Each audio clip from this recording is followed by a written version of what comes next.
What is up, everybody, and welcome to a brand new video. And I know that you have clicked on this video to get the latest information about what is going on in Russia right now. And you got a Russian citizen telling you the reality of Russian news and what is actually happening inside of Russia. Putin spoke about the North Korean troops in Kazan during the BRICS forum. And before I show you the video, as you guys know, North Korea has sent a bunch of troops over to Russia.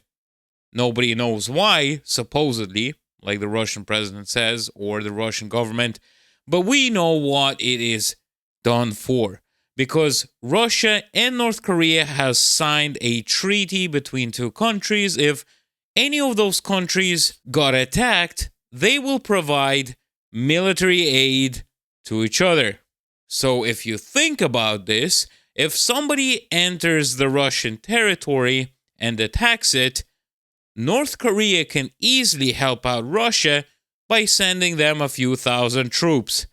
And from the news that we have seen before, we know that the Ukrainian troops are actually holding a part of Kursk region. And as we know, Kursk region is actually the territory of Russia. So this gives us a simple answer to why there's North Korean troops in Russia right now. They will probably be sent over to Kursk first, and then they can magically appear somewhere further than Russia. Let's check out what Putin has actually said about all of this in the BRICS summit. Servicemen of the NATO countries' armies in this conflict because we know what and how it is done when launching unmanned marine vehicles in the Black Sea. We know who is present there, from which European NATO countries, and how they carry out this work. The same applies to instructors. Servicemen, not mercenaries, but servicemen.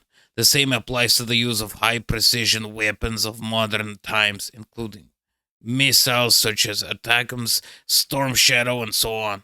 Ukrainian servicemen cannot do this without space reconnaissance, target designation, and Western-made software, and only with the direct participation of NATO officers. As for our relations with the Democratic People's Republic of Korea, as you know today, in my opinion, our strategic partnership agreement was just ratified. There is Article 4. We have never doubted that North Korean leadership takes our agreement seriously. But what and how we will do is already our business.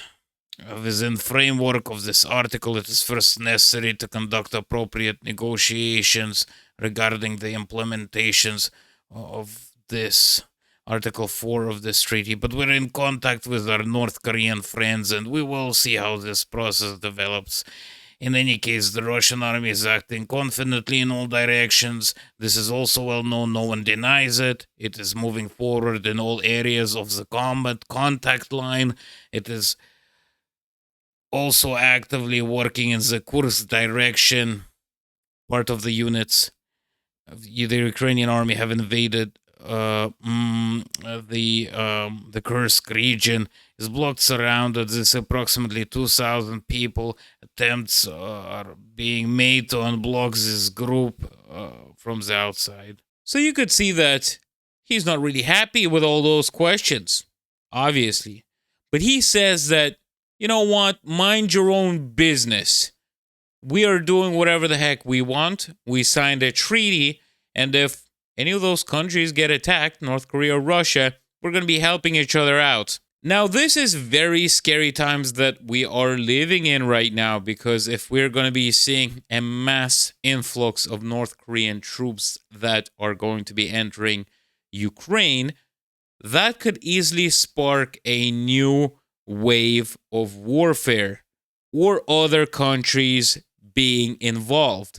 Because I doubt that other European countries or the United States, for example, is really going to be liking having the most democratic country in the world, North Korea, fighting inside of Ukraine alongside Russia. And an interesting fact about Russia and North Korea. Of all the shells that Russia is using in Ukraine right now, 60% of them are from North Korea, 30% are Russian made, and 10% are from Iran. North Korea handed over 8 million shells over to Vladimir Putin with some other missiles and anti-tank weapons.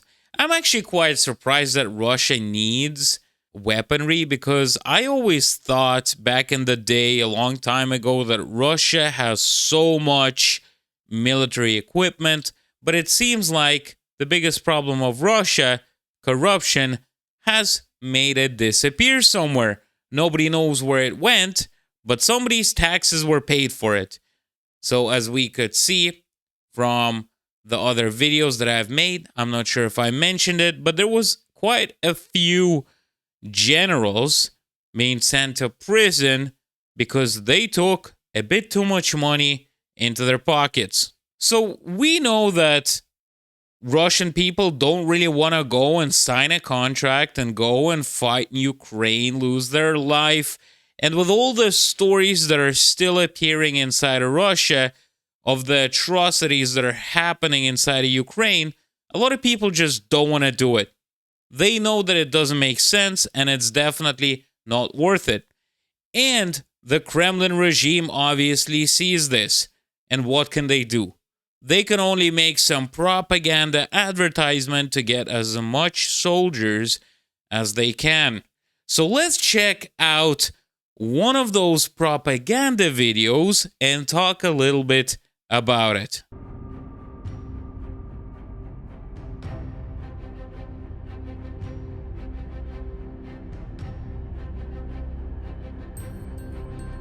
If you understand that our country and way of life are in mortal danger, then it is your turn to protect our motherland. Join Stalin's Falcons and carry out strategic isolation of the battlefield on our western borders. Together, we will break the back of NATO fascism and liberate our entire great country.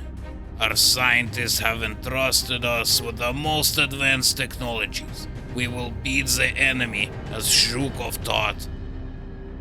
The time has come for a historic battle. Become the commander of crew of legendary Geraniums. Can you believe this? Russia is using Second World War propaganda saying, look at your grandparents. Look at your great-grandparents. They were fighting against Nazism and they were fighting to make a better future for you.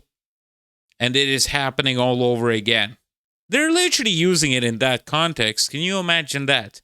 So obviously, to bring the patriotic spirit, because if you guys did not know, every year Russian people celebrate the victory of the Great Patriotic War. Every single year. Even this year and next year, they're going to be celebrating it. It's a big celebration in Russia.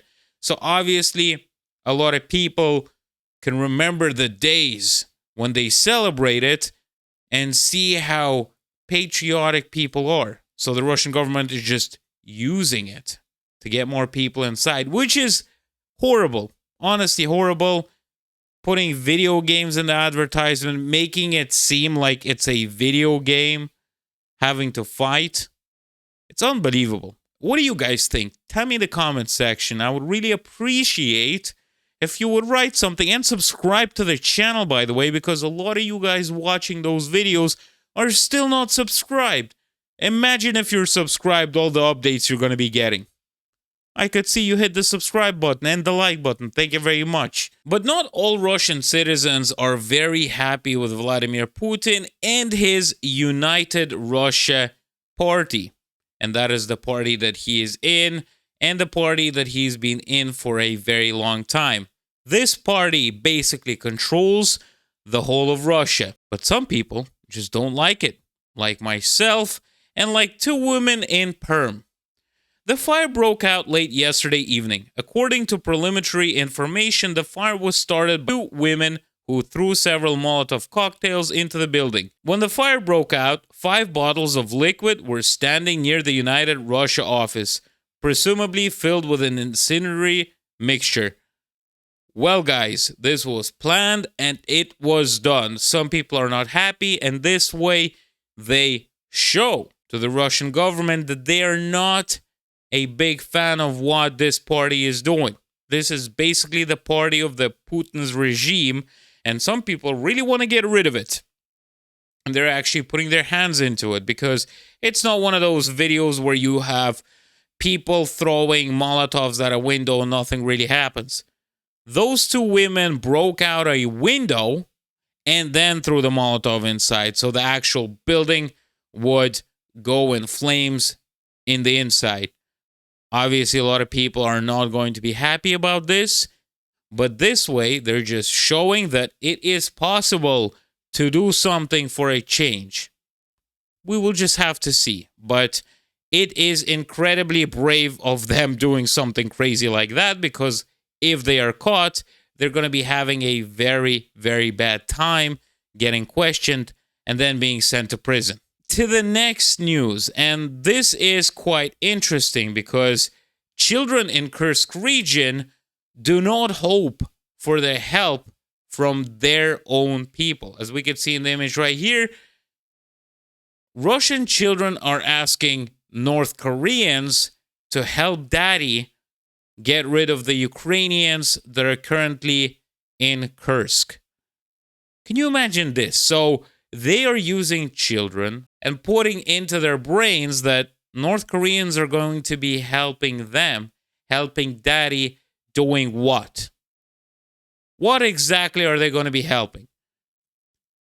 I just can't believe Russia always uses kids. And I wouldn't be surprised if in the future talks, when the Russian government is going to be asked, why do you have North Korean soldiers fighting for you? They're going to be showing this image saying, well, this kid asked for North Koreans to really help us out. But as we know from my previous video, if you have not checked it out, check out the previous video. One of the people that were on a television program has said it is better to hire North Korean mercenaries than seeing our own citizens die. Then why would you start the war and keep on doing it? Just stop all of this, and then nobody will have to get killed. But that is not an option with the current government that we're having, and I hope that very soon there's going to be a way to change that and actually have some sort of a stop to all of this, because so many people are currently dying from it. Civilians, soldiers, children, pets, everybody. It's unbelievable. This all needs to stop, and I hope it stops soon. But in reality, I would not be surprised if this is going to be going on for the next few years. Now let's get to another topic. This is actually nothing to do with Russia, but I was just baffled when I saw this. Science does not stand still. Chinese scientists were able to resurrect a pig 50 minutes after death. It seems like they didn't have enough of whatever happened in Wuhan, right? So they decided to resurrect a pig. And they say the human brain dies 5 to 8 minutes after the heart stops, during which time it could be resuscitated. Now the researchers are planning to test resurrection on people.